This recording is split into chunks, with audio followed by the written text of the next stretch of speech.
One single court ruling just put $166 billion on the line. Not in some distant future. Right now, today, this week. The Supreme Court just struck down Trump's sweeping tariffs completely. Not one, not two. Every tariff built on IEEPA, gone. If you have money in markets, you need to understand this fully. Subscribe to Finance Insight right now. This story is moving fast. Over 330,000 American businesses are owed money as of today. The government collected $166 billion from importers since early 2025. A 6-3 Supreme Court ruling just called all of it illegal. That is not a political statement. That is a financial earthquake happening. The case is called Learning Resources, Inc. versus Trump, decided February 20th, 2026. Chief Justice John Roberts wrote the majority opinion for 6 justices. 3 justices dissented. Thomas, Kavanaugh, and Alito sided with the administration. The court's core finding was simple, precise, and absolutely devastating for Trump. IEEPA, the International Emergency Economic Powers Act, does not authorize tariffs. That 1977 law had never been used this way by any president before. Trump was the first president ever to impose tariffs through IEEPA authority. He used it to declare trade deficits a national emergency in April 2025. That move triggered what became known as Liberation Day tariff announcements. Nearly every trading partner on Earth was hit with new import duties. Some countries faced a 10% baseline tariff on all imported goods. Others were hit much harder. Vietnam faced rates as high as 46%. China saw IEEPA tariff rates climbing to 145% at their peak. Canada and Mexico were targeted through separate IEEPA drug trafficking emergency orders. The total economic impact was described as the largest U.S. tax hike in decades. The Tax Foundation estimated these tariffs cost each U.S. household $1,000 in 2025. That number was projected to rise to $1,300 per household going into 2026. Over 3,000 lawsuits were filed challenging the tariffs in federal courts nationwide.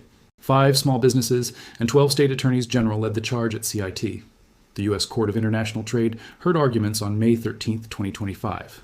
3 judges, including a Trump appointee, ruled unanimously against the administration.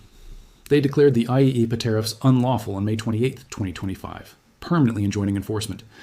The government immediately appealed, and the Federal Circuit stayed the injunction temporarily. That stay kept tariff collection running while the legal appeals moved forward through courts. The Federal Circuit heard the case en banc, meaning all judges sitting together. On August 29, 2025, the full Federal Circuit upheld the lower court's ruling again.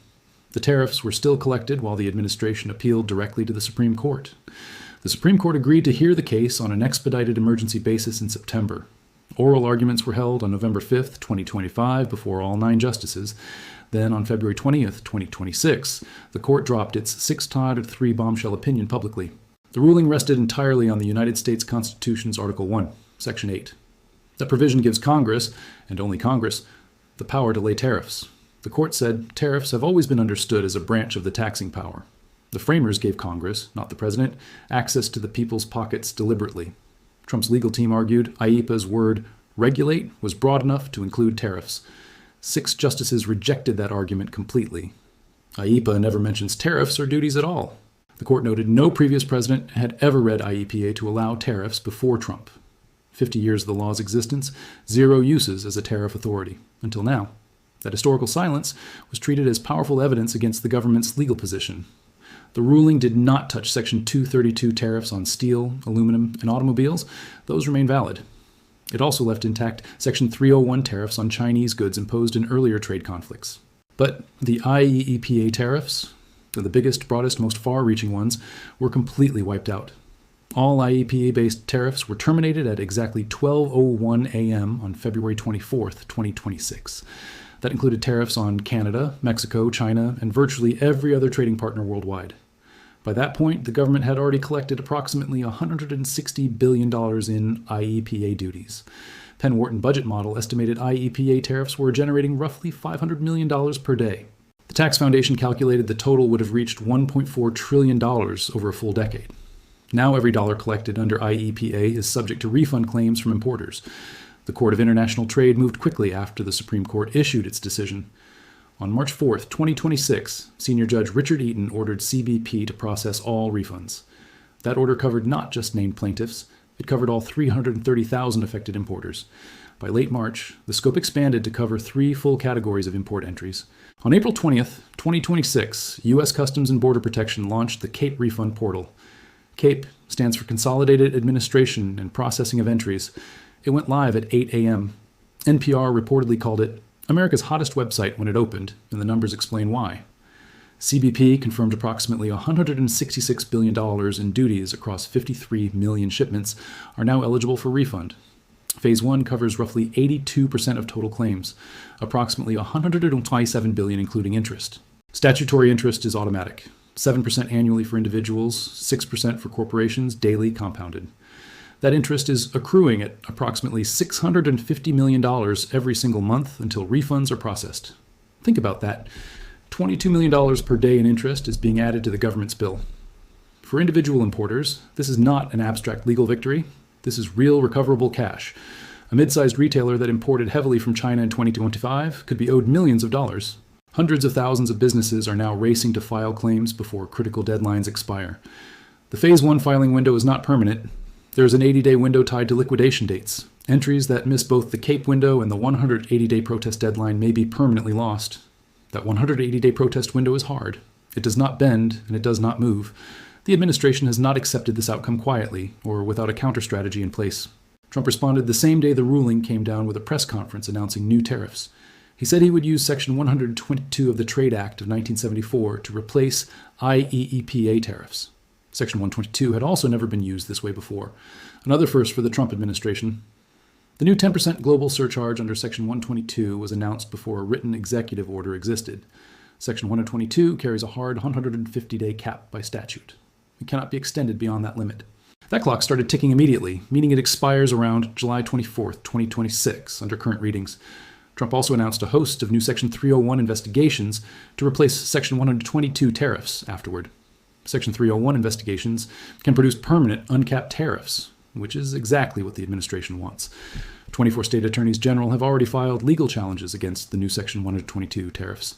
The legal battles are far from over. They are simply moving to a different statutory battlefield now.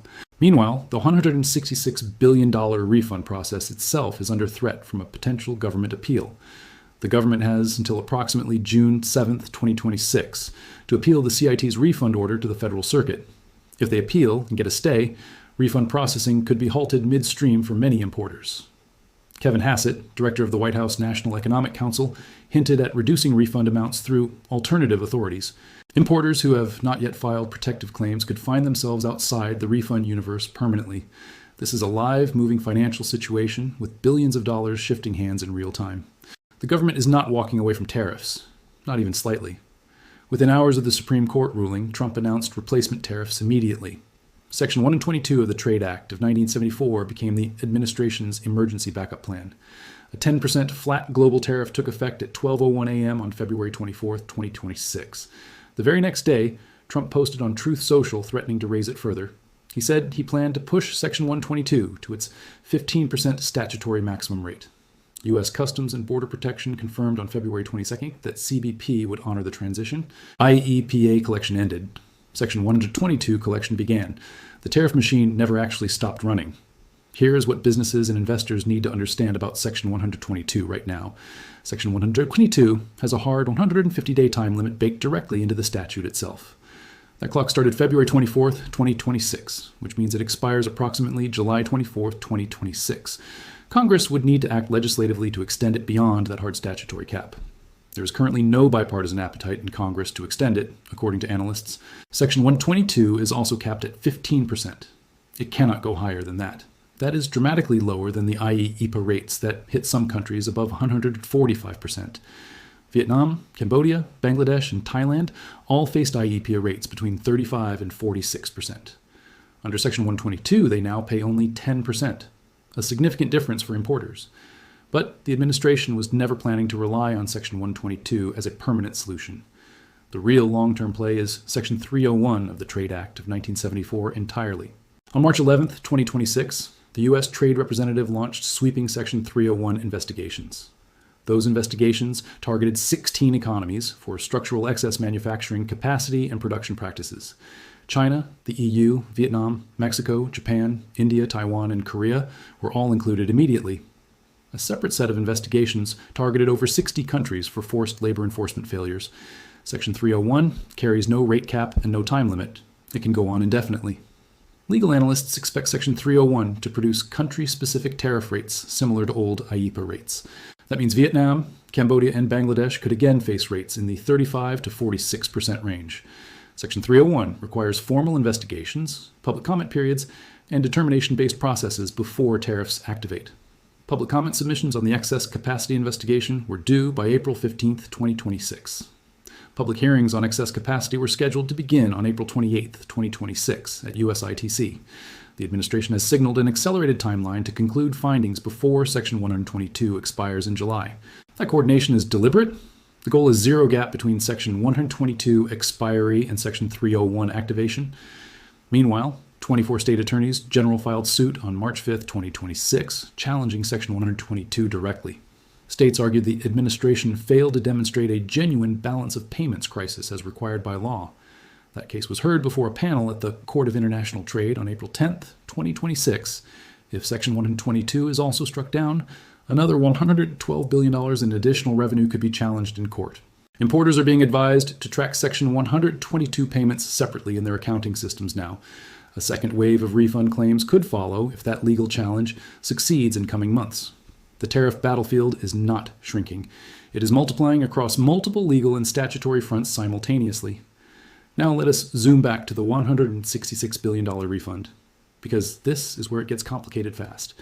The CAPE portal opened April 20th, 2026, and the first 72 hours were chaotic and overwhelming. Portal congestion, duplicate tax ID errors, and data rejection cascades hit filers immediately upon launch. CBP confirmed it was investigating multiple technical errors reported across broker desks nationwide after opening. Over 330,000 importers across 53 million shipments are eligible to make refund claims through CAPE. Phase 1 covers approximately 82% of total eligible claims, roughly $127 billion, including statutory interest. The remaining 18% sits in older liquidated entries, requiring either Phase 2 treatment or direct litigation. Interest is accruing at 7% annually for individuals and 6% for corporations, daily compounded. That amounts to approximately $650 million in new interest, added to the government's bill every month. CBP's stated processing timeline is 60 to 90 days after a CAPE declaration is accepted by the system. An importer filing cleanly in late April could realistically expect funds between mid-July and mid-August 2026, but that timeline assumes no federal circuit stay.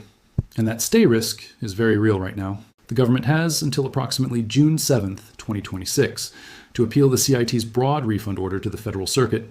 If they appeal and win a stay, all refund processing could halt midstream for hundreds of thousands of importers.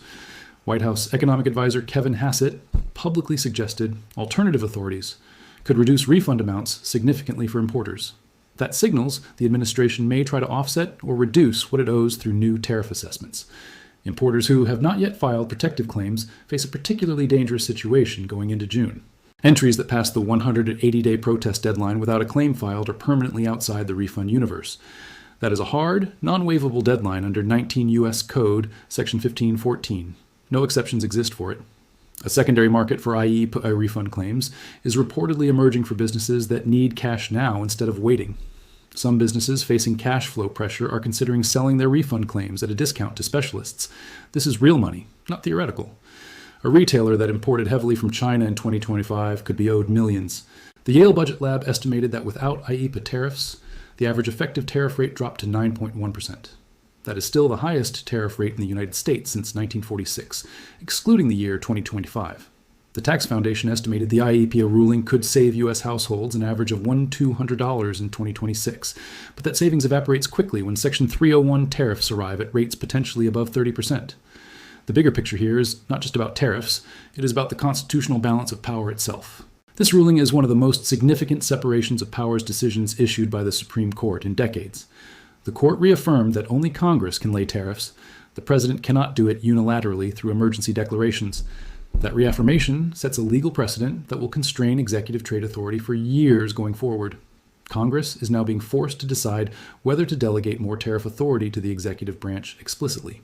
Several bills in the 119th Congress would require a joint resolution of congressional approval before new tariffs take effect. Others would add or repeal specific statutory authorities. Trade policy is now a live legislative battleground. Foreign governments are watching all of this extremely closely because billions of dollars in their own exports are at stake. The EU, Japan, and India have all asked the US government for clarification on new tariff commitments moving forward. Trade deals negotiated under IEEPA framework agreements may need to be renegotiated entirely under new statutory authority. The Section 122 proclamation stacks tariffs on top of most favored nation rates in certain product categories. That stacking could push total tariff rates above levels already committed to under bilateral trade framework agreements. Some trading partners may view Section 122 as inconsistent with deals the U.S. already signed, creating new diplomatic friction. This is not a story that ends with a single court ruling. It is a story that is just beginning. The $166 billion refund is the immediate headline, but the longer story is about who controls American trade policy going forward. Congress has that power constitutionally. The executive branch is fighting every day to reclaim it through alternative statutory routes. Markets, importers, and investors need to track not just what happened in February, but what is happening right now in April. Section 301 investigation timelines, Section 122 legal challenges, the Kate portal deadline, and the June 7th appeal window all matter enormously. Every one of those dates represents a potential inflection point for billions of dollars of business costs and market positioning. If this story is moving your business or your portfolio, subscribe to Finance Insight right now and hit the bell icon. And drop a comment below. Tell us, are you an importer affected by IEEPA tariffs, or are you watching this as an investor? Either way, this legal and financial battle is far from over, and Finance Insight will track every single development for you.